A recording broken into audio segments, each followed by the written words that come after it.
La chemise signée. C'était plié et parfait.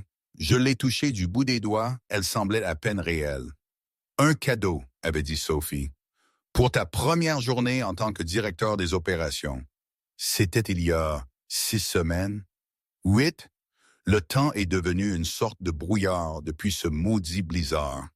Ou peut-être même avant, depuis que j'ai découvert l'existence de cette fichue famille Martel. C'est réglé, Marie. Ces deux mots, prononcés par Sophie avec cette voix neutre et factuelle qui peut figer le sang dans les veines, résonnent encore en moi. Je tenais le dossier. Mon nom y était souligné, puis barré d'une main ferme. Les Martel, Claire, l'absence, la peur constante, tout ça c'était sur ces quelques pages. Mes doigts tremblaient sur le papier. Un léger craquement, comme un vieil os fatigué. Sophie m'avait regardé de l'autre bout de son bureau immaculé, ses yeux gris, calmes. J'ai hoché la tête, sans pouvoir prononcer un mot. Une bouffée d'air que j'avais retenue pendant des mois, non, des années, s'est enfin échappée. J'avais les larmes aux yeux, et elles ont déferlé, chaudes et inattendues, sur mes joues. Devant elle, devant la redoutable Sophie Lemaire, la PDG impitoyable de la Tour Lehman Investissement, je pleurais comme un enfant. C'était une honte et en même temps, une libération si intense que je n'en avais plus rien à faire. Pourquoi ça arrivait toujours quand elle était là? Mon manque de contrôle, mes failles les plus profondes. Je n'avais jamais eu cette réaction avec personne d'autre. Pas même avec Claire, pas même quand elle est partie. Tout s'est effondré au premier regard de Sophie, cette femme qui, sans un mot, avait compris. Le souvenir du froid cinglant, du vent hurlant contre la fenêtre de ma chambre du 3e étage, il y a des mois, me revient en flash. Le souffle d'une petite bouche, chaud contre mon cou. C'était Julien, ma petite fille. 8 mois, fièvre. Une fièvre de cheval à faire fondre la neige qui recouvrait déjà Annecy. Mon alarme de téléphone n'avait pas sonné pour le travail, mais pour l'alerte météo. Blizzard. Tempête du siècle. La ville était à l'arrêt, comme figée dans un bloc de glace. Sauf la Tour Lehman Investissement. Non, elle ne s'arrêtait jamais. J'avais passé la nuit blanche à éponger le front de Juliette, à lui donner du paracétamol pédiatrique toutes les 4 heures, à guetter la moindre amélioration qui ne venait jamais. Elle gémissait doucement dans mes bras. Chaque gémissement me tordait les entrailles. Un son aigu qui perçait le bruit assourdissant de la tempête. Ses petites joues étaient écarlates. Son souffle court et rapide. « Je sais, mon cœur, » avais-je murmuré, la serrant contre moi. « Je sais que ça fait mal. » Julien, c'était tout ce qui me restait de Claire. Ma femme.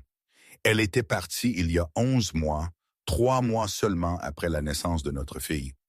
Une embolie pulmonaire, non diagnostiquée, un rire. Puis le vide, la maison vide, mon monde vide. Et l'arrivée des Martel, les parents de Claire, ses 2 frères.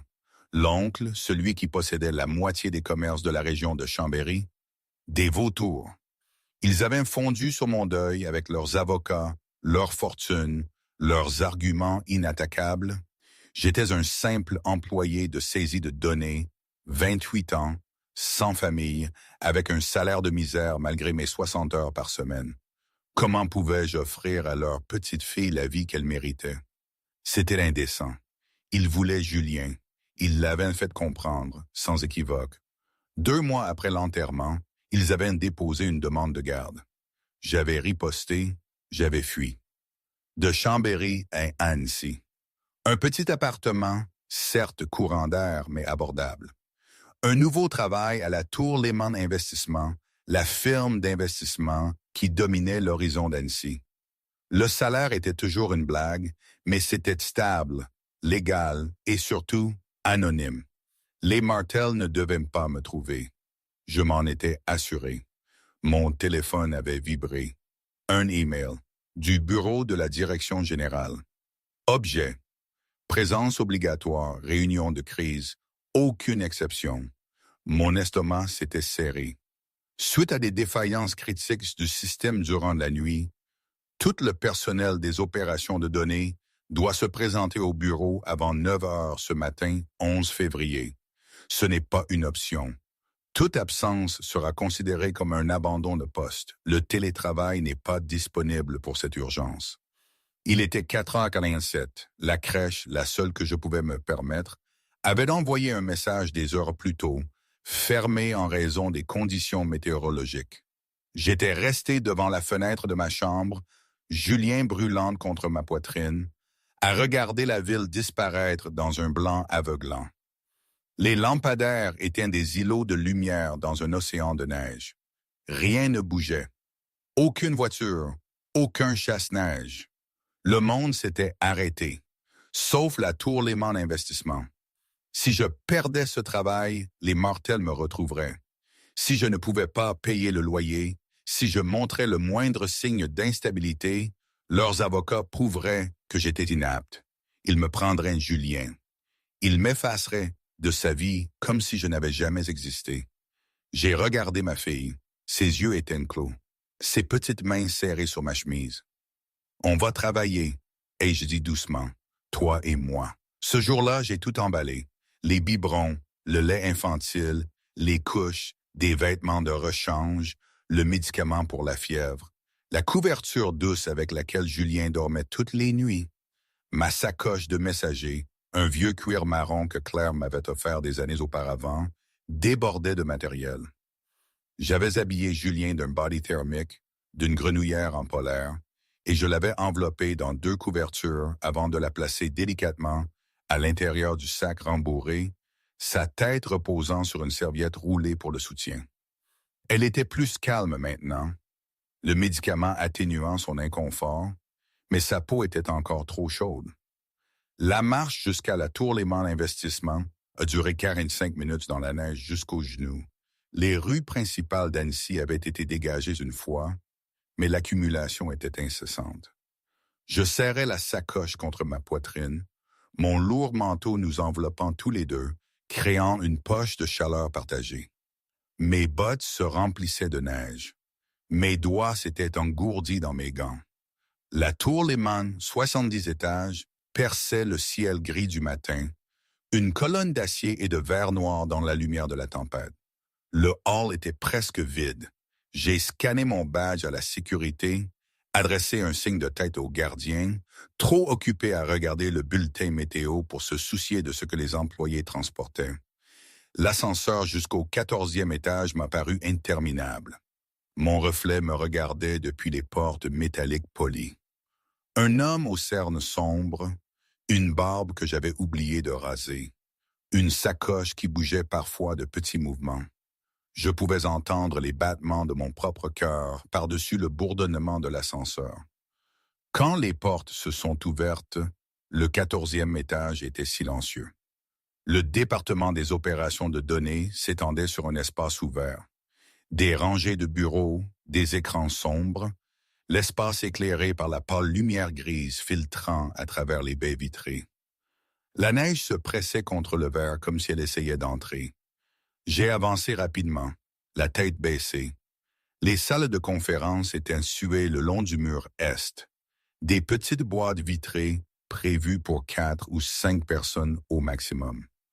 J'ai essayé la première porte, verrouillée. La seconde aussi. La 3e s'est ouverte. Je me suis glissé à l'intérieur et j'ai refermé la porte avec précaution. La pièce était froide. Le système de chauffage peinait encore à rattraper le retard après la panne de la nuit. J'ai posé la sacoche sur la table de conférence et je l'ai ouverte lentement. Julien a cligné des yeux, son regard vitreux à cause de la fièvre. « On va bien », ai-je murmuré, la soulevant. « On va s'en sortir. » J'ai étendu mon manteau d'hiver sur la table comme un lit improvisé et j'y ai allongé Julien, l'entourant des couvertures supplémentaires. La pièce avait une prise de courant dans un coin. J'ai branché mon téléphone et j'ai ouvert l'application de Babyphone que j'avais téléchargée des semaines auparavant pour les urgences. J'ai positionné le téléphone sur une chaise inclinée vers Julien. Mon téléphone de travail a vibré. La réunion commençait dans 5 minutes, 3 étages plus haut. J'ai vérifié Julien une dernière fois. Elle était somnolente, confortable. Le médicament la calmait. J'ai activé le babyphone, confirmé la connexion à mon deuxième téléphone et j'ai fait un pas vers la porte. C'est à ce moment-là que j'ai entendu. Pas un gémissement, pas une plainte grincheuse, un hurlement à pleine gorge qui a résonné dans la boîte de verre et s'est propagé dans le bureau ouvert au-delà. Je me suis figé. Je me suis retourné, déchiré entre la réunion qui signifiait mon emploi et ma fille qui avait besoin de moi. Et dans ce moment d'hésitation, j'ai entendu quelque chose de pire que les pleurs de Julien. Des pas. Quelqu'un marchait vers la salle de conférence. Quelqu'un qui n'aurait pas dû être à cet étage à 8h55 du matin pendant une réunion de crise. La porte s'est ouverte avant que je puisse bouger. Sophie Lemaire n'avait pas dormi. Elle se tenait devant la baie vitrée de son bureau au 68e étage, observant Annecy disparaître sous des vagues de blanc. Annecy se noyait sous l'hiver et la Tour Lehman Investissement perdait de l'argent à chaque heure de panne système. La défaillance de la nuit avait entraîné des répercussions dans 3 départements. Les clients appelaient, les partenaires étaient furieux. Sophie était PDG depuis 8 mois. 8 mois à faire ses preuves à un poste qu'elle avait mis 20 ans à atteindre. 8 mois à être traitée de froide, de calculatrice, d'inhumaine. Le conseil d'administration l'avait choisie parce qu'elle prenait des décisions impossibles sans sourciller, parce qu'elle pouvait regarder un bilan et voir exactement où couper pour combler le trou. Les gens la craignaient. C'était bien. La peur signifiait qu'ils ne posaient pas de questions. La peur signifiait qu'ils ne remarquaient pas la façon dont elle restait parfois à cette fenêtre longtemps, après que tout le monde soit rentré chez soi, à fixer le vide, à se souvenir d'une autre vie. À 8h50, Sophie était descendue au 14e étage. La réunion de crise devait commencer au 17e, mais elle avait l'habitude de parcourir le bâtiment pendant les urgences, de vérifier les recoins que d'autres négligeaient. Elle avait déjà trouvé des problèmes de cette manière. Des employés cachant des échecs, des systèmes ignorés, des fissures dans les fondations qui pouvaient tout faire s'écrouler si on ne les traitait pas. Le 14e étage était censé être vide. Les opérations de données travaillaient de chez eux les jours normaux. Seul le protocole de crise les avait convoqués. Sophie parcourait les rangées de bureaux sombres, ses talons claquant sur le sol poli, son souffle visible dans l'air froid. C'est alors qu'elle l'avait entendu. 1 minute peut-être, mais 1 minute qui a semblé éternelle. Un bébé pleurait. « Madame le maire !» ai-je commencé, les mots se bousculant. La terreur pure. Elle avait ouvert la porte avant que je puisse faire quoi que ce soit. Elle se tenait là, cette silhouette rigide, un bloc de glace, et la lumière de la pièce derrière elle rendait son visage encore plus indistinct. J'ai eu l'impression que le monde s'effondrait. Ma vie était finie. Mon emploi, ma liberté, ma fille. Tout. Sophie m'a raconté plus tard ce moment-là, de son point de vue. Elle s'était préparée à tout ce matin-là. Des problèmes de réseau, des pannes logicielles, des excuses fallacieuses d'employés tentant d'éviter la crise. Mais pas ça. Quand la porte s'est ouverte, elle a vu un jeune homme à peine plus âgé que moi, le dos tourné, secoué par une panique palpable. Et au milieu de sa table de conférence, là où des rapports financiers de plusieurs millions auraient dû être étalés, il y avait un paquet de couvertures, un manteau d'hiver et, le plus invraisemblable, un bébé qui hurlait. Je me suis figé, m'a-t-elle avoué, son regard s'étant adouci un instant. 20 ans de carrière, des prises de contrôle hostiles, des fusions de milliards, une réputation bâtie sur le contrôle absolu. Et là, un bébé qui pleure. C'était inattendu. Elle m'avait semblé inhumaine ce jour-là, mais pour elle, c'était un séisme interne. Je me souviens de l'avoir vue avancer dans la pièce lentement. Son regard ne s'est pas posé sur moi, mais directement sur Juliette. « Arrêtez de parler », avait-elle dit, d'une voix calme, sans colère, sans reproche. Juste un fait, et je m'étais tu, incapable de respirer. C'est ça le paradoxe Sophie Lemaire. Elle pouvait te glacer le sang et, la seconde d'après, te sauver la vie sans un battement de cils. J'avais bredouillé quelque chose à propos de la crèche, de la tempête, de la fièvre de Juliette, de l'email obligatoire. Mon cœur tambourinait à mes tempes. J'étais certain d'être renvoyé, de perdre Julien, de tout perdre, et qu'elle m'avait regardé, un regard froid, sans émotion. Puis, elle avait demandé « Sa température ?» 30,8 ce matin. J'ai donné un médicament à 7 heures. Elle avait froncé les sourcils. Il y a combien de temps? 1 heure et demie. Elle s'était approchée de la table.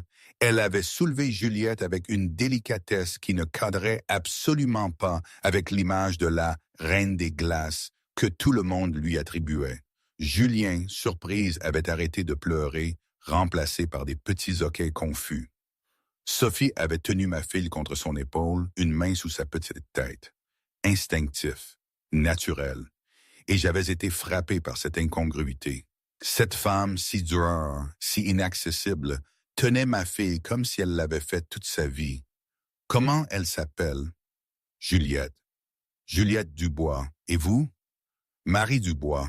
Opération de données. Je suis ici depuis 6 mois. Je n'ai pas demandé votre historique d'emploi. Mon cœur faisait des bonds. Elle avait réajusté Juliette, sa main palpant son front, son cou. Elle a besoin de liquide. Vous avez apporté une solution d'électrolyte? Seulement du lait infantile. Ça fera l'affaire. Faites un biberon. Maître Patricia Lefebvre, son avocate et plus tard, une sorte d'amie pour nous, m'a dit un jour que Sophie fonctionnait à la survie, une machine à anticiper les menaces. Mais ce jour-là, ce n'était pas un danger financier qu'elle voyait, c'était ma fille. J'ai obéi, mes mains tremblantes, sortant les affaires de la sacoche. Elle a mesuré la formule avec mes doigts maladroits, mélangeant l'eau que j'avais apportée à travers la tempête avec une concentration désespérée. Quand je lui ai tendu le biberon, elle s'est assise dans une des chaises de conférence et a positionné Juliette dans le creux de son bras. Le bébé a bu. Le silence a rempli la pièce, brisé seulement par les petits bruits de déglutition de Juliette et le hurlement du vent contre les fenêtres. « Vous ne pouvez pas rester ici », avait-elle dit finalement. Mon cœur s'était serré. Ça y était. Le renvoi. Je sais. Je veux dire, dans cette salle de conférence. Il fait trop froid. Le système de chauffage du bâtiment privilégie les étages exécutifs pendant les intempéries. Elle m'avait regardé. Son visage était illisible. Prenez vos affaires. Vous venez avec moi. Ce jour-là, en montant dans l'ascenseur exécutif, la carte clé, le bruit des chiffres qui défilent sur l'écran, chaque numéro était une nouvelle strate de pouvoir que je n'aurais jamais imaginé atteindre. Le 14e, c'était mon monde. Le 65e, c'était le sien. Et Juliette, ma fille, était endormie dans les bras de Sophie. J'avais essayé de la reprendre, mais elle avait simplement secoué la tête et continué à marcher, berçant Juliette avec une compétence qui semblait fondamentalement erronée pour une femme dont la réputation incluait l'expression « reine des glaces » dans chaque critique en ligne. Les portes de l'ascenseur s'étaient ouvertes sur le 68e étage. Je n'avais jamais rien vu de tel. L'étage exécutif était comme un hôtel de luxe. Lumière douce, œuvres d'art abstraites sur des murs couleur crème, moquette épaisse qui absorbait le son. Des baies vitrées offraient une vue panoramique sur Annecy disparaissant sous le blizzard. Au loin, le lac d'Annecy était une absence grise dans le paysage blanc. « Par ici », avait dit Sophie. Elle m'avait conduit le long d'un couloir jusqu'à une double porte. Son bureau était une suite d'angles, facilement 100 mètres carrés. Un bureau massif dominait une extrémité, sa surface vide sauf pour un ordinateur portable et une seule photographie encadrée, tournée vers l'intérieur. L'autre extrémité abritait un coin salon, canapé en cuir, fauteuil, table basse, et contre le mur aide, à côté d'un autre mur de fenêtre, se trouvait quelque chose que je n'attendais pas. Une petite pièce séparée par des portes en verre dépoli. C'était censé être un espace de méditation, avait dit Sophie, suivant mon regard. Je ne l'ai jamais utilisé. Elle avait porté Juliette dans la petite pièce. Je l'avais suivie, ma confusion grandissant à chaque pas. L'espace faisait peut-être 3 mètres sur 3. Il y avait de la moquette, un éclairage encastré, un banc encastré dans un mur. La température était chaude, beaucoup plus chaude que celle du 14e étage. Un petit purificateur d'air bourdonnait doucement dans le coin. Sophie s'était agenouillée et avait délicatement posé Juliette sur le banc, l'entourant des couvertures que j'avais apportées. Elle avait vérifié le front du bébé à nouveau, ses mouvements précis et doux. « Restez ici », m'avait-elle dit, puis elle était partie. J'étais resté dans la petite pièce complètement perdu. À travers le verre dépoli, je pouvais voir la silhouette de Sophie se déplacer dans son bureau, des tiroirs s'ouvrant, des objets étant déplacés, le son d'un appel téléphonique, des phrases courtes et rapides que je ne pouvais pas tout à fait entendre. 5 minutes plus tard, elle était revenue avec des articles que je ne savais pas que les PDG gardaient dans leur bureau. Des bouteilles d'eau, une petite trousse de premier secours et un haut-parleur portable. Bruit blanc, avait expliqué Sophie, installant le haut-parleur près de Juliette. Elle avait sélectionné une piste, pluie douce, et avait ajusté le volume pour qu'il soit à peine audible. Ça les aide à dormir malgré les sons ambiants. Comment avais-je commencé? Je vais faire monter un lit parapluie du stock des services familiaux. Avait continué Sophie, ignorant ma question. Le bâtiment garde des fournitures de puériculture d'urgence pour les intempéries. Elles sont au 23e. En attendant, cette pièce est chaude, calme et a une porte. Vous pouvez la surveiller depuis mon bureau. Je ne comprends pas, avais-je dit. Pourquoi m'aidez-vous? Sophie m'avait regardé directement pour la première fois depuis la salle de conférence. Ses yeux étaient gris, du même gris que la tempête dehors, et ils contenaient quelque chose que je ne pouvais pas identifier. Parce que, avait-elle dit lentement, je sais ce que ça fait, à 8 mois. Puis elle m'avait laissé seule avec ma fille et avait refermé les portes en verre dépoli derrière elle. Cette phrase, je sais ce que ça fait à 8 mois, m'avait hanté. Qu'est-ce qu'elle avait bien pu vouloir dire? Ce n'était pas une gentillesse ordinaire, pas une pitié banale. C'était autre chose, plus profond, presque primal. Je ne sais plus exactement quand ça s'est produit, peut-être dans ces heures surréalistes où j'étais assis dans le bureau de Sophie à surveiller Juliette à travers la vitre, alors que le blizzard continuait à s'acharner sur Annecy. Elle travaillait à son bureau, comme si je n'étais pas là. 2 fois, d'autres cadres avaient tenté d'entrer dans son bureau. 2 fois, elle les avait rencontrés à la porte et avait traité les affaires dans le couloir, s'assurant qu'ils ne verraient jamais l'intérieur. Parfois, quand j'étais là, à la regarder travailler, ou même quand je suis seul la nuit et que le sommeil ne vient pas, je repense à mon père. Il n'était pas un homme d'affaires, juste un jardinier. Il disait toujours, « Méfie-toi des belles promesses, Marie. Le monde n'est pas fait que de fleurs. » Il parlait des voisins, de ses clients. Mais là, dans cette tour de verre, tout était fait de promesses tacites, de silence lourd. Cet appartement d'Annecy, ce job, la sécurité apparente, c'était trop beau pour être vrai, trop parfait pour être réel. Et parfait, ça n'existe pas. Ça, je l'avais appris. Ça ne pouvait pas exister dans un monde où Claire était partie, où les martyrs rôdaient, où une femme comme Sophie pouvait me lancer une bouée de sauvetage sans explication.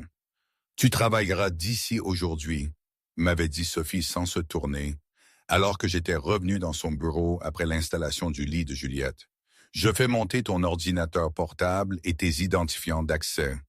Tu assisteras aux réunions de crise à distance. Quand ta fille aura besoin de toi, tu iras.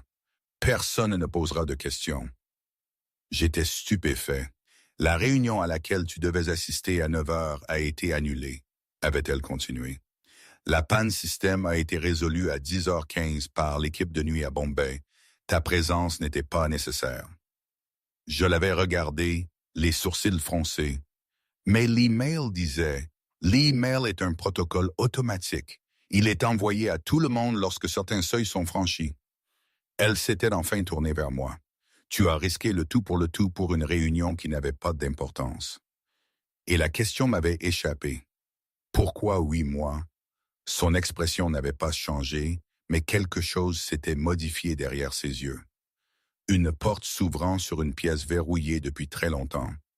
Parce que, avait-elle dit doucement, c'est l'âge qu'avait ma fille quand je l'ai enterrée. Sophie Lemaire avait 26 ans quand elle était devenue mère. Elle me l'avait raconté, debout à la fenêtre, son reflet spectral dans la tempête. Juliette dormait dans la pièce de méditation. Le bureau était silencieux, hormis la ventilation du bâtiment et le son lointain du vent. Elle s'appelait Grace, m'avait-elle dit. Grace Marie Lemaire, née 6 semaines prématurée, 1,5 kg. Ils m'ont dit qu'elle pourrait ne pas survivre la première nuit. J'avais écouté sans l'interrompre. Elle avait survécu. Elle était rentrée après 5 semaines en néonat, petite mais en bonne santé. Parfaite. À l'époque, Sophie travaillait dans l'analyse financière, 60 heures par semaine. Elle voulait devenir analyste senior avant 30 ans. Elle pensait qu'elle pouvait tout gérer, qu'elle était assez forte. Mais à 8 mois, Grace avait commencé à avoir des problèmes respiratoires. Des petites choses au début, elle toussait pendant les tétés, semblait plus fatiguée que les autres bébés. Le pédiatre avait dit que c'était probablement mineur, peut-être des allergies, peut-être rien du tout. Sophie était restée impassible en racontant, mais ses mains serraient ses bras croisés. Ce n'était pas rien. C'était quoi? Avais-je demandé doucement. Hypoplasie du cœur gauche, ou une malformation congénitale. Son cœur s'était développé anormalement depuis la naissance, mais c'était si léger que ça n'apparaissait pas sur les tests standards. Quand il l'avait finalement compris, c'était décembre, il y a 9 ans. Un jour pas si différent de celui-là, les routes étaient verglacées. Elle avait besoin d'une chirurgie d'urgence dans un hôpital spécialisé à 3 heures de route. On n'est pas arrivé à temps. Le silence qui avait suivi était si lourd qu'il aurait pu briser les fenêtres.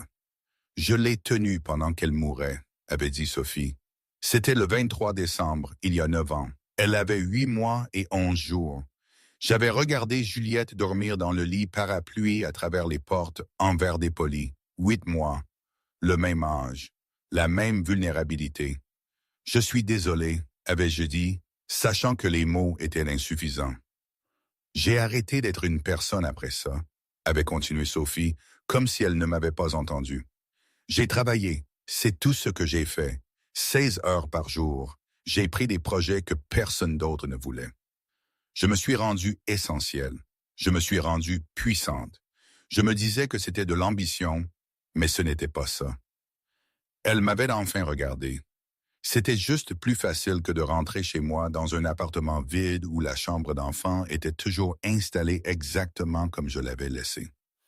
Je pense que c'est là que j'ai commencé à la voir différemment. Non pas comme la PDG glaciale, mais comme une femme blessée, en armure. Et cette armure, cette capacité à dominer, elle l'avait bâtie sur les ruines d'une perte incommensurable. Au fond, ce genre de situation, ce genre de rencontre avec un PDG si puissant, si énigmatique, c'est absurde, non? Je veux dire, dans n'importe quelle autre ville, dans n'importe quel autre contexte, on se serait dit, ce type a pété les plombs, il emmène son bébé au bureau dans une tempête. Et cette femme, la patronne, l'icône de l'efficacité, elle n'aurait jamais dû s'arrêter. Elle aurait dû appeler la sécurité, ou les services sociaux, ou je ne sais quoi. Mais elle l'a fait. Et pour moi, qui venais d'une vie si ordinaire, si prévisible, c'était incroyable. C'était un moment où toute la logique, toutes les règles que je pensais connaître sur le monde du travail et sur les gens riches, se sont envolées avec la neige. C'était tellement humain et en même temps tellement en dehors des codes. Comment aurais-je pu deviner que cette femme qui respirait le pouvoir et la distance portait une blessure si profonde, si similaire à la mienne? Ça me fait encore bizarre d'y penser. Tout ce qui a suivi n'aurait jamais pu se produire si ce n'était pas un jour de blizzard, si ce n'était pas cette femme, si ce n'était pas cette foutue situation désespérée. Bref, revenons à la réalité, enfin à ma réalité de l'époque. Sophie m'avait dit qu'elle n'avait pas décidé de m'aider ce matin-là. C'était une réaction. Juliette malade, seule dans un bâtiment où personne ne s'en souciait. Elle ne pouvait pas s'éloigner. Je l'avais remerciée. Les mots me semblaient petits, insignifiants, face à l'ampleur de ce qu'elle avait fait. Elle avait simplement hoché la tête, puis était retournée à son bureau, comme si la conversation avait épuisé sa capacité émotionnelle pour la journée. Mais j'avais remarqué quelque chose. Sur le coin d'eau de son bureau, tourné vers l'intérieur, il y avait la photographie encadrée. Je ne pouvais pas voir l'image, mais je savais ce que c'était. Grace Marie Lemaire, 8 mois, pour toujours. Les 6 semaines suivantes, ma vie s'est transformée d'une manière que je n'aurais pas pu prédire. Sophie avait tenu parole. Le matin après le blizzard, j'avais reçu un email me promouvant au poste de coordinateur des opérations exécutives, un poste nouvellement créé qui dépendait directement du bureau de Sophie. Mon salaire avait triplé. Mon espace de travail était devenu un bureau dans une zone partagée adjacente à la suite de Sophie au 68e étage, où le lit de Juliette était resté installé dans la pièce de méditation, qui n'était plus seulement une pièce de méditation. C'était devenu la chambre de Juliette. Sophie avait fait installer une vraie table allongée, un petit réfrigérateur pour les biberons, une chaise confortable pour l'allaitement. Elle avait embauché une nounou à temps partiel, une femme nommée Margaret, recommandée par l'agence de garde d'enfants, la plus exclusive de Savoie, pour couvrir les heures où j'étais en réunion. Mais plus souvent qu'autrement, c'était Sophie elle-même qui apparaissait à la porte de la chambre de méditation.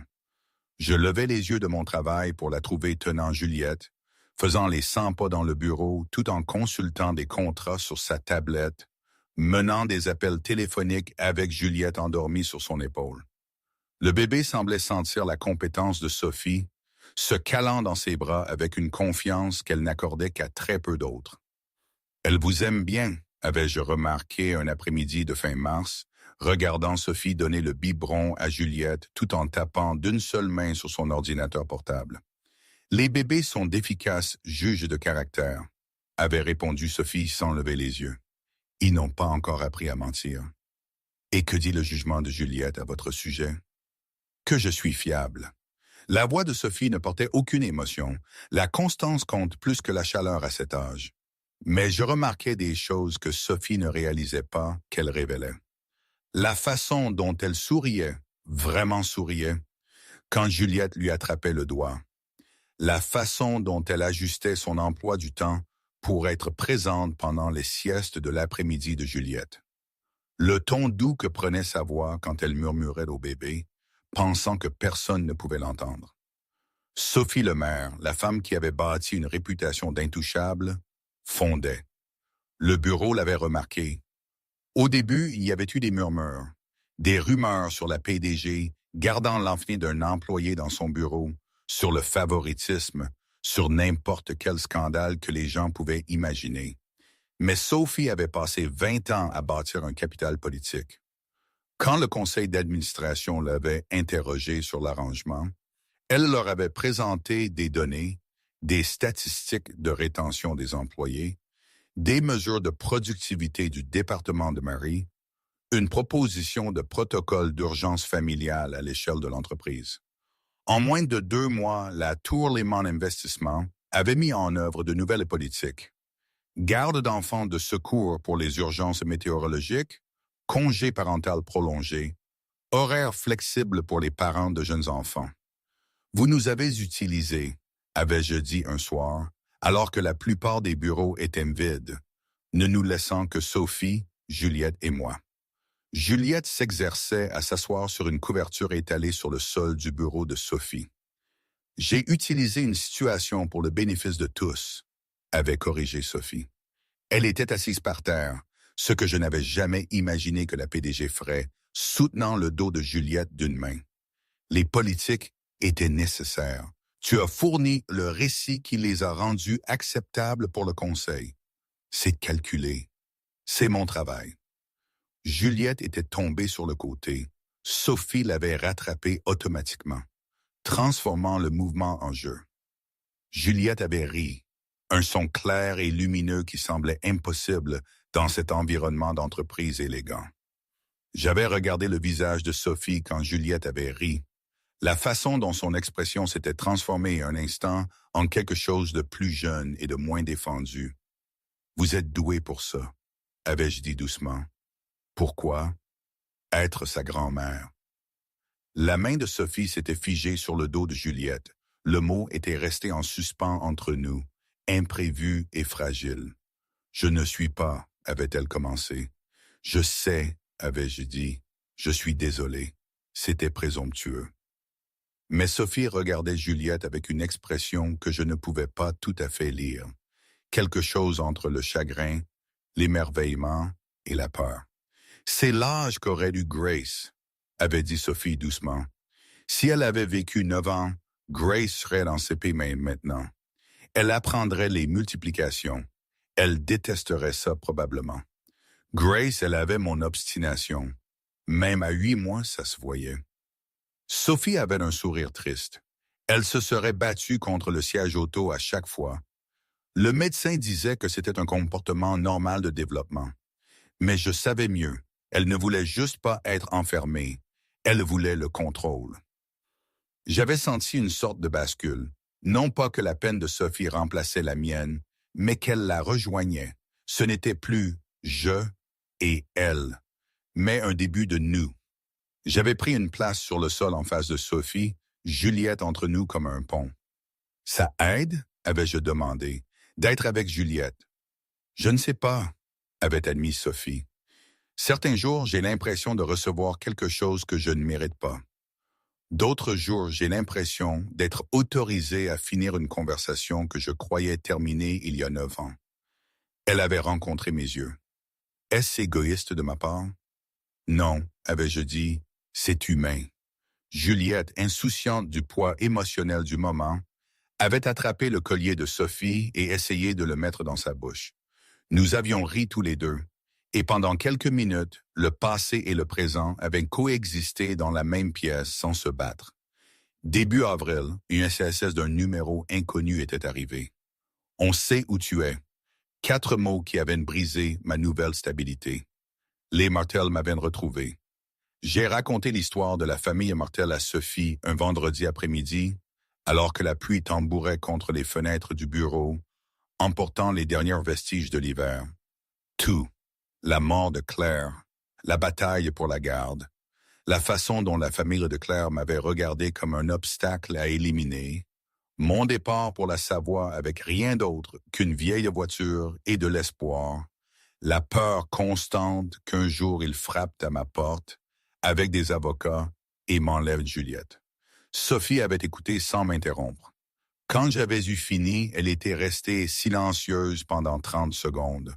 Ses doigts étaient loin sous son menton, cette posture que j'avais appris à reconnaître comme signifiant qu'elle traitait des variables complexes. « Ont-ils des motifs pour la garde? » avait-elle demandé finalement. « Ils prétendent que je suis financièrement instable, que Juliette a besoin de ressources que je ne peux pas lui offrir. » Ça a changé, mais l'historique non. J'étais fauché quand ils ont déposé la demande. Je n'avais aucun soutien.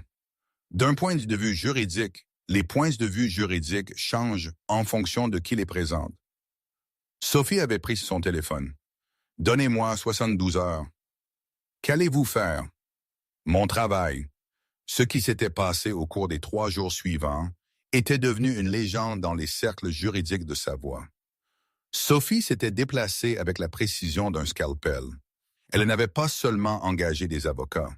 Elle avait engagé la meilleure avocate spécialisée en droit de la famille de la région, Maître Patricia Lefebvre, une femme qui avait remporté des affaires devant la Cour de cassation. Elle avait fait mettre à jour mes dossiers financiers montrant mon salaire actuel et ma stabilité. Elle avait commandité une enquête sociale auprès d'une assistante sociale agréée qui avait visité mon appartement récemment amélioré et déposé un rapport élogieux. Mais Sophie ne s'était pas arrêtée à la défense. Elle était passée à l'offensive. Via son réseau d'enquêteurs et d'analystes financiers, elle avait retracé les actifs de la famille Martel. Elle avait trouvé des irrégularités fiscales dans leurs propriétés immobilières. Elle avait découvert que l'oncle de Claire, celui qui avait été le plus virulent à vouloir prendre Juliette, avait été cité 2 fois pour des violations du Code du bâtiment dans des propriétés qu'il louait à des familles à faible revenu.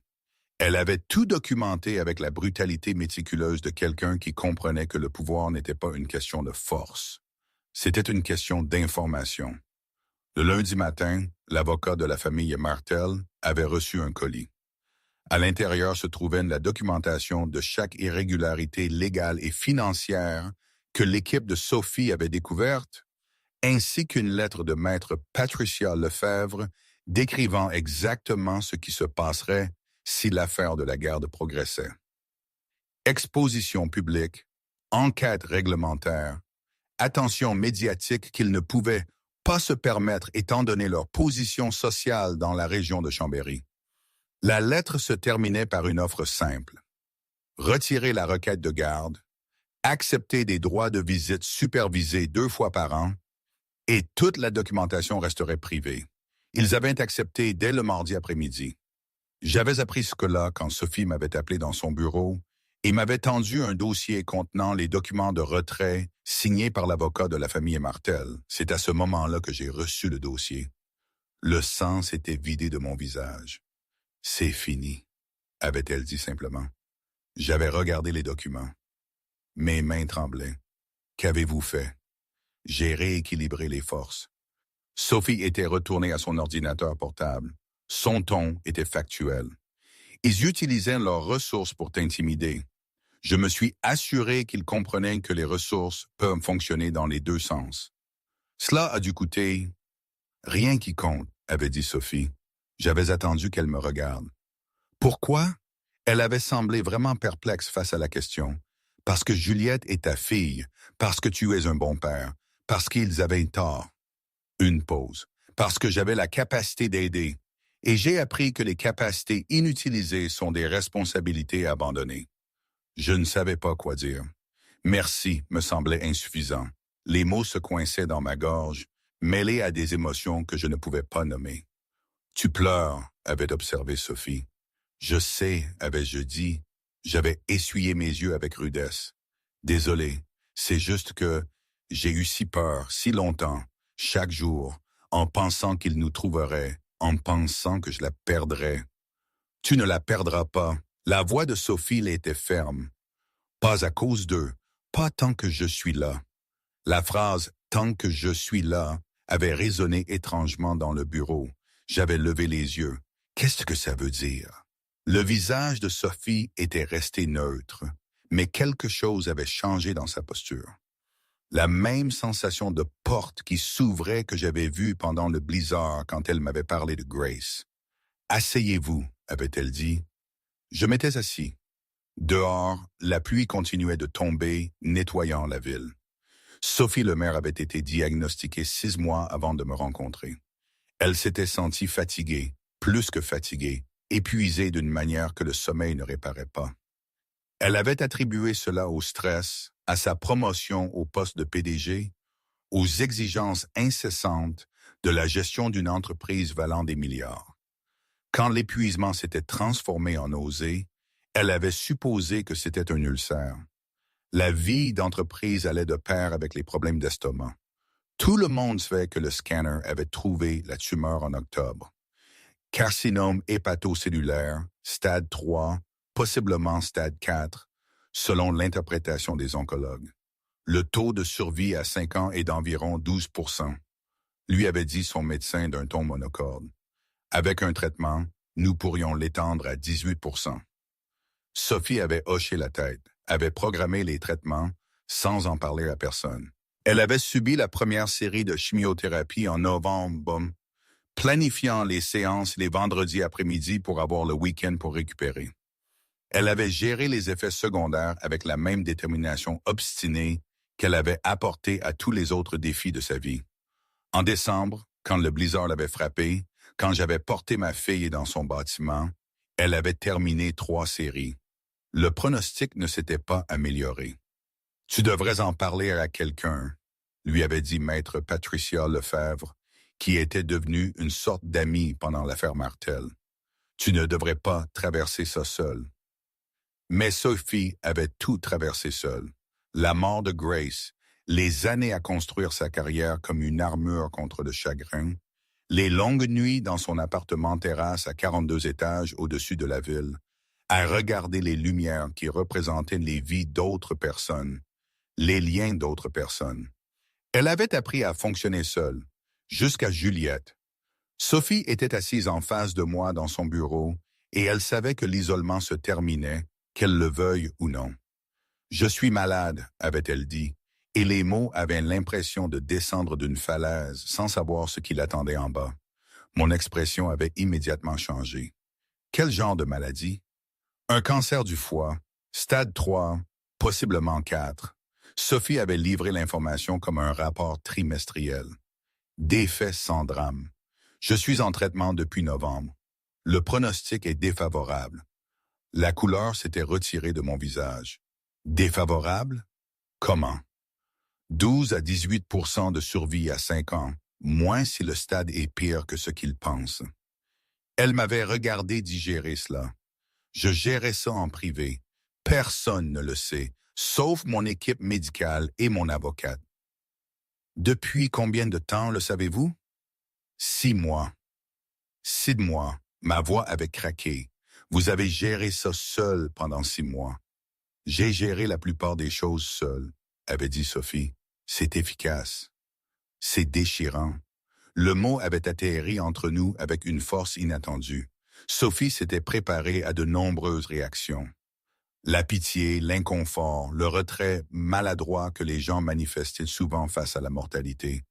Elle ne s'était pas préparée à un déchirement. Pourquoi me le dites-vous maintenant? Avais-je demandé. Parce que la situation avec les mortels est résolue. Parce que tu es stable.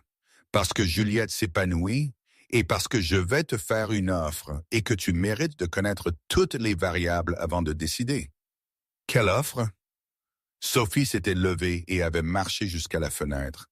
La pluie s'était allégée en bruine, laissant le verre strié d'eau qui capturait la lumière de l'après-midi.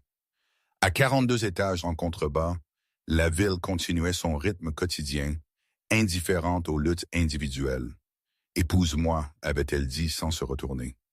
Pendant 10 secondes, j'avais oublié comment respirer. « Quoi ?»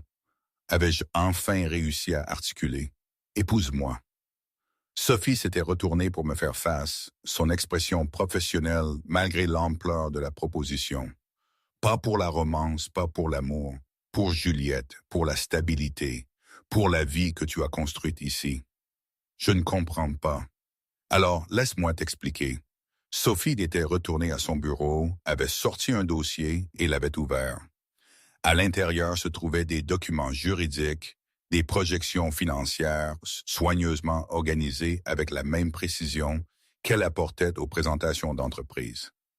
Si je meurs quand je mourrai, ma succession vaut d'environ 47 millions de dollars. Les bénéficiaires actuels incluent diverses organisations caritatives et mes parents, à qui je n'ai pas parlé depuis 5 ans. Je n'ai pas d'enfant, pas de conjoint, personne qui en ait besoin. Sophie, si tu m'épouses, tu deviens mon héritier légal.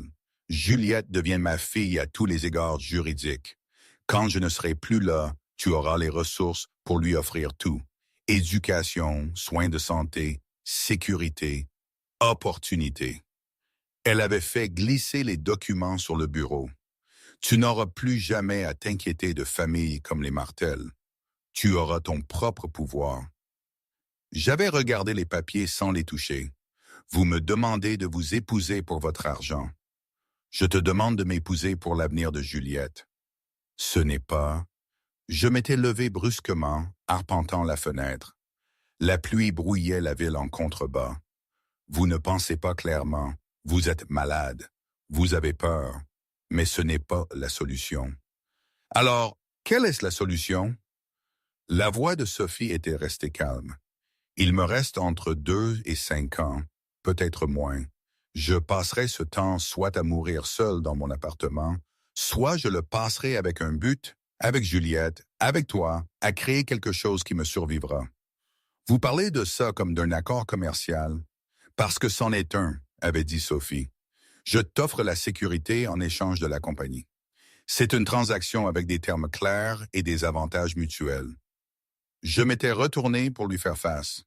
Et qu'est-ce que vous y gagnez, à part la chance de jouer les bienfaitrices?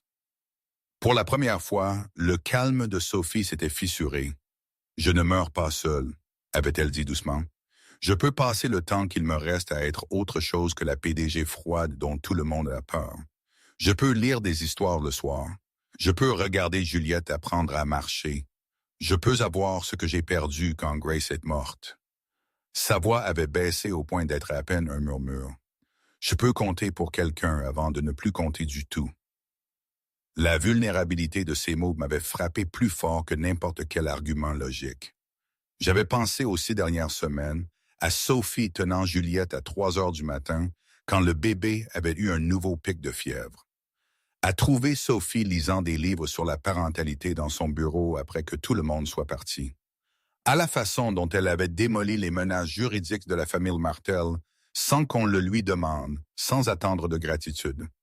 À la façon dont elle regardait Juliette comme si elle se souvenait comment croire aux choses. C'est fou, avais-je dit. Probablement. Les gens vont parler. Ils parlent déjà. J'aurai l'air de vous utiliser. Tu m'utiliseras, avait souligné Sophie. C'est l'arrangement. Je t'utilise pour le sens. Tu m'utilises pour la sécurité. Juliette nous utilise tous les deux pour la famille.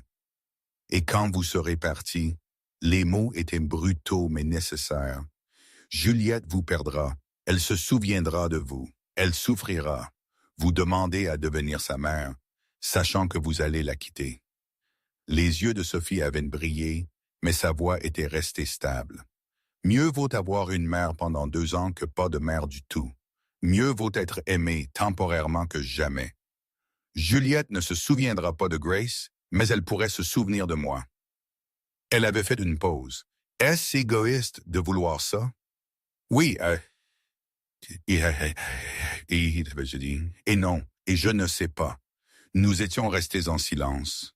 Dehors, la pluie s'était arrêtée, laissant la ville lavée et rafraîchie sous la lumière de fin d'après-midi. J'ai besoin de temps pour réfléchir, avais-je dit enfin. Bien sûr. Sophie avait refermé le dossier. Prends tout le temps dont tu as besoin. L'offre reste ouverte, quoi qu'il arrive. Je m'étais dirigé vers la porte, puis je m'étais arrêté. Si je dis oui, et je ne dis pas que je le ferai, j'ai des conditions. Nomme-les. Ce n'est pas un accord commercial. C'est une famille. Ça veut dire que vous vous battez pour vivre. Vous n'abandonnez pas simplement parce que les statistiques sont mauvaises. Je suis en traitement. Je veux dire, je veux dire, vous essayez, vraiment. Vous trouvez des spécialistes. Vous obtenez de deuxièmes avis. Vous vous battez comme vous vous êtes battu pour Juliette contre les Martel. Ma voix était féroce, parce que si vous allez me demander de vous épouser, si vous allez demander à Juliette de vous aimer, alors vous devez croire qu'il y a quelque chose pourquoi il vaut la peine de se battre. Sophie m'avait regardé longuement. Je ne sais pas si je peux promettre cela. Alors, trouvez la réponse, avais-je dit, parce que je ne m'engage pas à vous regarder mourir. Je m'engage seulement à vous aider à vivre. Nous nous sommes mariés 3 semaines plus tard à la mairie d'Annecy. La cérémonie a duré 11 minutes. L'officier, un homme fatigué nommé Bernard, célébrait des mariages civils tous les mardis et jeudis. Les témoins étaient maître Patricia Lefebvre et Marguerite la nounou. Juliette a dormi tout le long dans un porte-bébé attaché à ma poitrine. Sophie portait une robe grise qu'elle possédait depuis des années. J'avais enfilé le costume de mon entretien à la Tour Lehman Investissement, désormais correctement ajusté grâce à l'insistance de Sophie. Nous avons échangé de simples anneaux en or dans une pièce qui sentait la vieille moquette et l'efficacité administrative. Quand Bernard a dit « Vous pouvez vous embrasser », Sophie et moi nous sommes regardés avec maladresse, puis nous nous sommes penchés pour un bref contact chaste qui satisfaisait à l'exigence légale sans prétendre à la romance. Félicitations, avait dit Bernard avec l'enthousiasme de quelqu'un qui l'avait dit 500 fois. Nous sommes sortis sous le soleil de mai, mari et femme. L'appartement terrasse était tout ce que mon ancien logement n'était pas. Spacieux, lumineux, climatisé, avec des vues sur le lac d'Annecy depuis les baies vitrées de chaque pièce. Il occupait tout le 42e étage de la Tour Lehmann, un espace que Sophie avait acheté il y a 5 ans et qu'elle n'avait jamais vraiment réussi à faire sien. « C'est trop grand », avais-je dit de la première nuit, debout dans le salon qui aurait pu contenir mon ancien appartement 2 fois. « Il a été conçu pour recevoir », avait expliqué Sophie, déballant les affaires de Juliette dans ce qui allait devenir la chambre d'enfant. « Vous ne recevez jamais, alors pourquoi l'acheter? Parce qu'il était disponible, parce qu'il était approprié pour ma position. » Elle avait fait une pause réfléchissant. Parce que les espaces vides sont plus faciles à gérer que les espaces pleins. Ils ne vous rappellent pas ce qui manque. J'avais regardé autour de moi la décoration impeccable, digne d'un hôtel. Ça ne restera pas vide longtemps. Juliette est très douée pour remplir les espaces. J'avais eu raison. En 1 mois, l'appartement terrasse s'était transformé. Les jouets de Juliette étaient apparus dans le salon. Des blocs souples, des livres cartonnés, un tapis d'éveil avec des animaux en tissu suspendu. La cuisine, que Sophie avait avoué avoir à peine utilisée, s'était remplie de biberons, de boîtes de lait infantile, de tasses d'apprentissage. La chambre d'amis était devenue une vraie chambre d'enfant, avec un lit, un fauteuil à bascule et des murs peints d'un jaune doux qui capturait la lumière du matin. Sophie avait engagé une nounou à temps plein pour les jours où elle et moi travaillions, mais le plus souvent, elle était à la maison. Elle avait réduit son emploi du temps à la Tour Lehmann, déléguant des responsabilités à des vice-présidents qui attendaient depuis des années plus d'autorité. Elle travaillait depuis l'appartement 3 jours par semaine, prenant des appels depuis la table de la salle à manger pendant que Juliette jouait à ses pieds. Elle avait appris à cuisiner. Cela m'avait surpris plus que tout le reste. Sophie Lemaire, qui avait bâti un empire sur une efficacité impitoyable, avait passé juin à s'enseigner des recettes de base via des tutoriels YouTube, produisant des repas allant du médiocre à l'occasionnellement impressionnant. « Vous n'êtes pas obligé de faire ça », avais-je dit un soir, la regardant lutter avec de la pâte à pâte. « Juliette devrait grandir avec des repas faits de maison », avait répondu Sophie, maîtrisant la pâte. « C'est plus sain. Les livres de parentalité le recommandent tous. » « Vous lisez des livres de parentalité? » J'en ai lu 7. Elle avait levé les yeux, de la farine poudrant sa joue.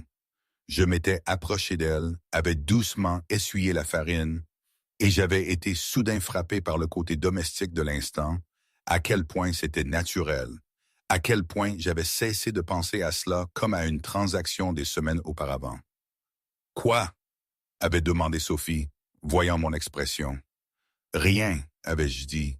Juste merci d'essayer. » L'été avait passé, par petites touches de vie normale. Sophie avait poursuivi son traitement.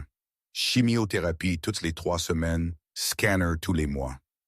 Je l'avais accompagnée à ses rendez-vous, avais attendu dans les salles d'attente en lisant des magazines parentaux, lui avait tenu la main pendant les nuits difficiles où les effets secondaires rendaient le sommeil impossible.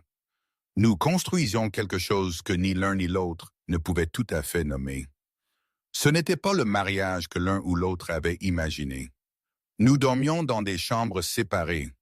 Nous ne prétendions pas à la romance, mais quelque part entre les arrangements pratiques et les responsabilités partagées, l'affection avait grandi.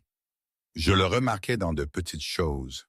La façon dont Sophie souriait quand Juliette gazouillait, la façon dont elle avait commencé à garder des collations que j'aimais dans le garde-manger. La façon dont elle me touchait l'épaule en me croisant dans l'appartement, des gestes brefs, inconscients, qui suggéraient le réconfort. Je le remarquais en moi aussi. La façon dont j'écoutais ses pas le matin, la façon dont j'avais commencé à lui faire son café exactement comme elle l'aimait, la façon dont je m'inquiétais les jours de traitement, vérifiant mon téléphone de manière obsessionnelle pour des nouvelles. En août, Juliette a commencé à se hisser sur les meubles. Nous étions dans le salon quand cela s'est produit.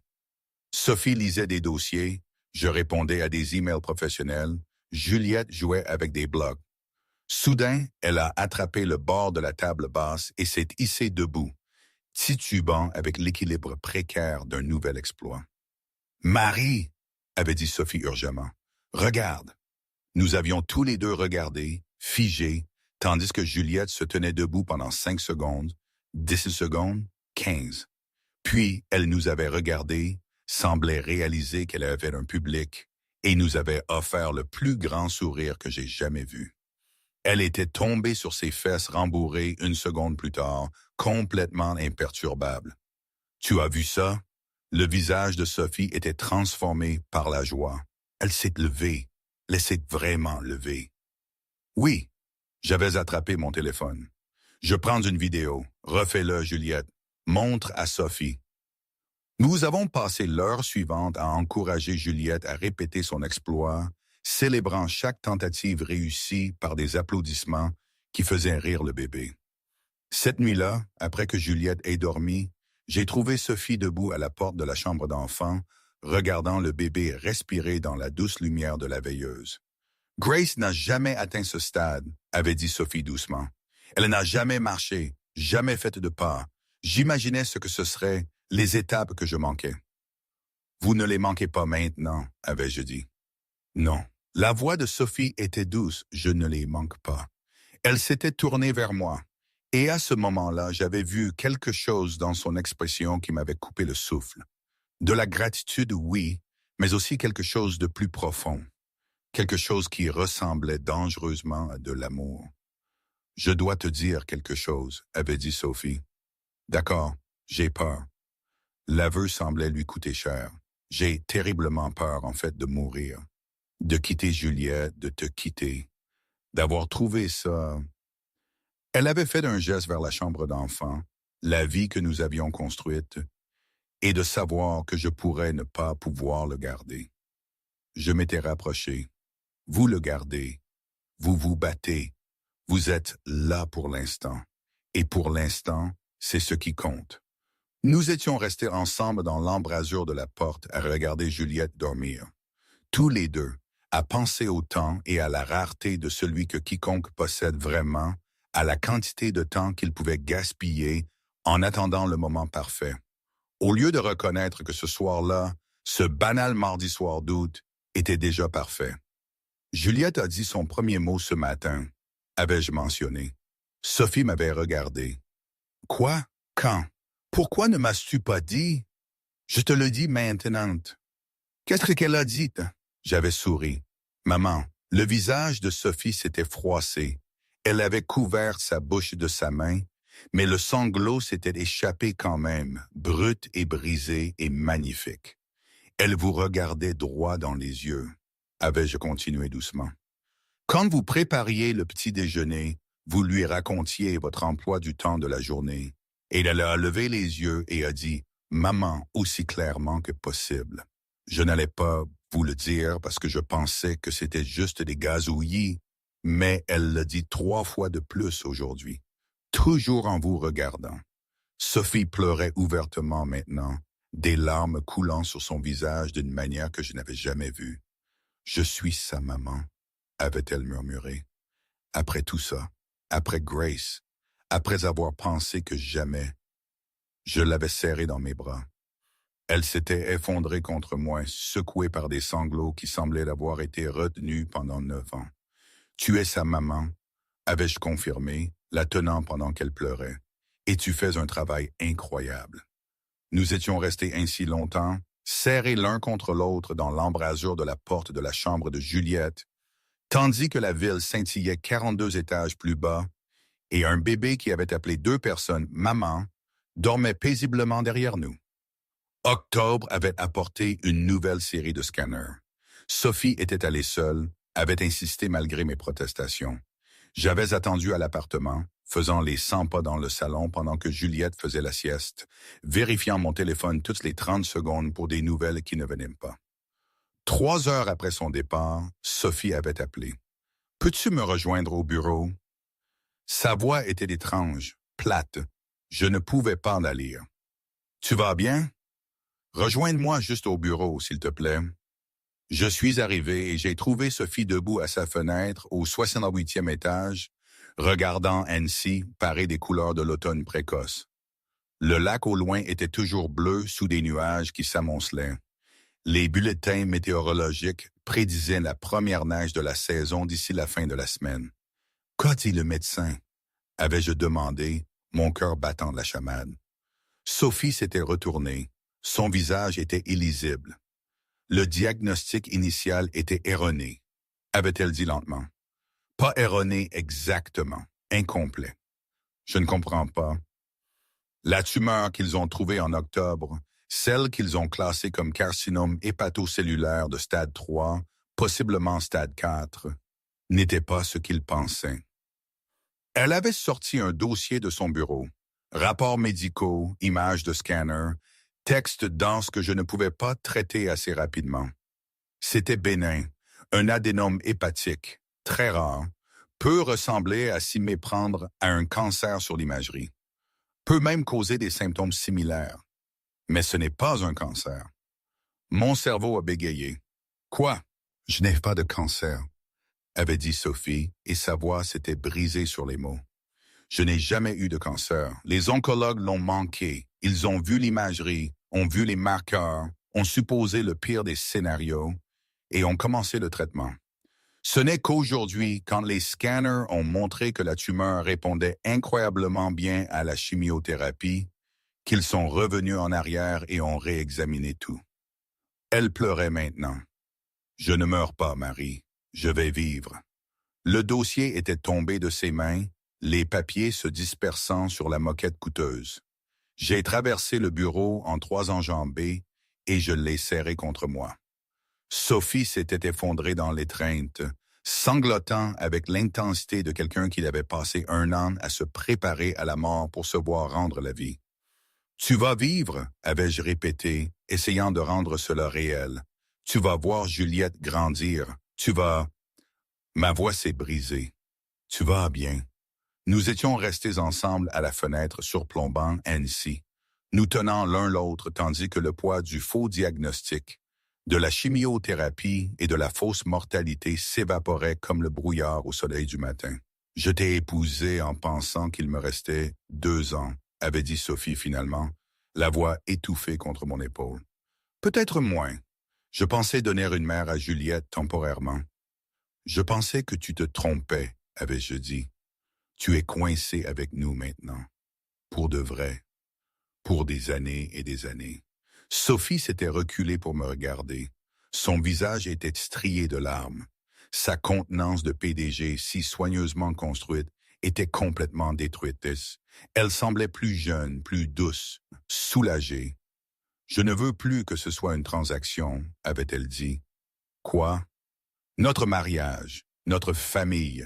Je ne veux plus que ce soit une question d'argent ou de sécurité ou de combat parce que je suis malade. » Elle avait pris une inspiration tremblante. « Je veux que ce soit réel. Je veux être la mère de Juliette. Non pas parce que je meurs et que je suis désespéré, mais parce que je l'aime. Parce que j'aime. » Elle s'était arrêtée. Mon cœur battait de la chamade. « Parce que tu aimes. » Quoi? Sophie l'avait murmuré. « Je t'aime. Je ne sais pas quand c'est arrivé. Peut-être quand tu m'as fait suffisamment confiance pour me parler des martels. Peut-être quand tu m'as mis au défi de me battre au lieu d'accepter le diagnostic. Peut-être chaque jour depuis le blizzard. Mais je t'aime et je veux que ce soit réel. Si c'est quelque chose que tu pouvais… » Je l'avais embrassé. Ce n'était pas comme le baiser de notre jour de mariage, bref et obligatoire. C'était tout ce vers quoi nous avions construit pendant 8 mois. Soulagement et joie, et l'émerveillement particulier de trouver l'amour là où on l'attendait le moins. Quand nous nous sommes séparés, tous deux haletants, Sophie souriait à travers ses larmes. « Je t'aime aussi, avais-je dit. Je crois que je t'aime depuis des mois. Je pensais juste que ce n'était pas permis. Parce que c'était censé être pratique, avait terminé Sophie. Oui, rien de tout cela n'a été pratique, avait souligné Sophie. Je suis tombée amoureuse d'un homme qui s'est présenté pendant un blizzard avec un bébé malade. Je l'ai épousé en pensant que je mourrais. J'ai appris à cuisiner. J'ai lu des livres de parentalité. Rien de tout cela n'est pratique. C'est parfait, avais-je corrigé. Nous nous sommes embrassés à nouveau, plus longuement cette fois, jusqu'à ce que le téléphone de Sophie vibre avec un message de Marguerite. Juliette est réveillée, elle demande maman. Nous deux, avais-je demandé, lisant par-dessus son épaule. Nous deux, avait confirmé Sophie. Nous avons quitté le bureau ensemble, prenant l'ascenseur jusqu'au 42e, entrant dans notre maison où Marguerite lisait à Juliette sur le canapé du salon. « Maman !» avait crié Juliette en voyant Sophie, tendant les deux bras. « Papa !» Sophie l'avait prise dans ses bras, embrassant son front. « Bonjour, ma chérie. Tu as fait une bonne sieste? » Elle a demandé après vous tout l'après-midi, avait dit Marguerite, ramassant ses affaires. Très insistante sur où est maman. Après le départ de Marguerite, nous nous sommes tous les trois assis sur le canapé. Juliette jouait avec des blocs, en apportant occasionnellement un à Sophie ou à moi, gazouillant dans la langue que seule elle comprenait. L'appartement s'est rempli des sons ordinaires de la famille. Rire, conversation, le doux bruit des blocs de bois sur la moquette. Dehors, les premiers flocons de neige de la saison commençaient à tomber. J'avais regardé la neige s'accumuler sur le balcon, pensant à un autre jour de neige 8 mois auparavant quand j'étais terrifié et seul, portant un bébé malade à travers une tempête, sans autre plan que le désespoir. « À quoi penses-tu » avait demandé Sophie, suivant mon regard. « Que l'hiver finit, avais-je dit. Même quand on pense que non, même quand on est au milieu de la tempête, en pensant que c'est tout ce qu'il y a. Le printemps arrive quand même. » Sophie avait posé sa tête sur mon épaule. Juliette s'était glissée dans l'espace entre nous, se calant contre nos deux poitrines comme si elle avait été conçue pour s'y adapter exactement. Le printemps arrive, avait-elle doucement convenu. 2 ans plus tard, l'Assemblée générale annuelle des actionnaires de la Tour Lema Investissement s'est tenue dans un bâtiment historique rénové du centre-ville d'Annecy. Sophie Lemaire se tenait au podium, présentant les résultats du 4e trimestre avec la précision que les actionnaires en étaient venus à attendre. Mais cette année, il y avait quelque chose de différent. Au premier rang était assis Marie Dubois, maintenant directeur des opérations, et à côté de lui une fillette de 2 ans et demi aux cheveux bruns et aux yeux gris de sa mère. Juliette portait une petite robe et tapait des pieds contre la chaise, posant occasionnellement des questions bruyantes auxquelles je répondais à voix basse. Et enfin, Sophie disait, « Je suis heureuse d'annoncer que la Tour Lema Investissement a été reconnue nationalement pour ses initiatives en faveur de la famille au travail. Au cours des 18 dernières mois, la rétention des employés a augmenté de 23% et nous avons constaté une amélioration marquée de la productivité dans tous les départements comptant de jeunes parents. » Les actionnaires avaient applaudi poliment. Sophie avait regardé sa famille au premier rang. Juliette avait agité la main. J'avais souri. « Ce succès n'a pas été atteint par la seule politique, » avait continué Sophie. « Il a été atteint en se souvenant que les entreprises sont faites de personnes. Des personnes avec des familles, des personnes avec des urgences, des personnes qui ont parfois besoin d'emmener leur fille malade au travail pendant les blizzards. » Elle avait fait une pause, laissant les mots s'installer. « Il y a 2 ans, j'ai appris que les dirigeants les plus forts sont ceux qui se souviennent ce que c'est que d'être impuissant, d'avoir peur, d'avoir besoin d'aide. J'ai construit ces politiques parce que quelqu'un en a eu un jour désespérément besoin et j'avais le pouvoir de les fournir. » Après la réunion, je l'ai rejointe dans le couloir avec Juliette. « C'était un bon discours, avais-je dit. »« C'était honnête, » avait corrigé Sophie, prenant Juliette dans ses bras, qui a immédiatement commencé à jouer avec le collier de sa mère. Comment était-elle? Parfaite, elle n'a demandé quand maman a fini que 12 fois. Sophie avait ri. C'est une amélioration. Le mois dernier, c'était 20. Nous avons marché ensemble vers le parking. Juliette bavardait de tout et de rien, ses parents écoutant avec l'attention qui lui faisait se sentir au centre de l'univers. Dans la voiture, en rentrant chez nous à travers les rues d'automne d'Annecy, Juliette s'était endormie dans son siège auto. J'avais tendu la main et pris celle de Sophie. « J'ai des nouvelles », avais-je dit. « Bonne nouvelle? » « Je crois que oui. J'ai reçu ma lettre d'acceptation. Le programme de MBA exécutif commence en janvier. » Sophie avait serré ma main. « Je suis fier de toi. » Je n'aurais pas pu le faire sans le programme d'aide aux frais de scolarité. « Tu aurais pu », avait dit Sophie, « mais je suis contente que tu n'aies pas eu à le faire. » Nous avons roulé dans un silence confortable, le genre qui vient de toutes ces années à se connaître, à construire une vie ensemble, un moment ordinaire après l'autre. Ce soir-là, après que Juliette ait dormi, Sophie et moi étions à la fenêtre de notre appartement, regardant la neige commencer à tomber. La première vraie neige de la saison. 2 ans presque jour pour jour depuis le blizzard qui avait tout changé. « Tu te souviens de ce matin-là » avais-je demandé. « Chaque détail » avait dit Sophie. « Tu avais l'air terrifiée. Juliette était en feu. Je pensais que tu allais faire une crise de panique dans mon bureau. Je pensais que vous alliez me virer. Je pensais que je mourrais, » avait dit Sophie doucement. « Et puis tu m'as donné une raison de vivre. » Je m'étais tourné vers elle. Nous nous sommes donné des raisons. « Oui », avait convenu Sophie. Dehors, la neige continuait de tomber, recouvrant Annecy d'un blanc pur. Mais à l'intérieur de notre foyer, 42 étages au-dessus de la ville, entourés des preuves d'une vie bien vécue, des jouets et des livres et des photographies et de l'amour. Le printemps fleurissait éternellement. La neige fondrait, toujours, mais la famille, elle, resterait. Je me demande parfois ce que l'avenir nous réserve vraiment.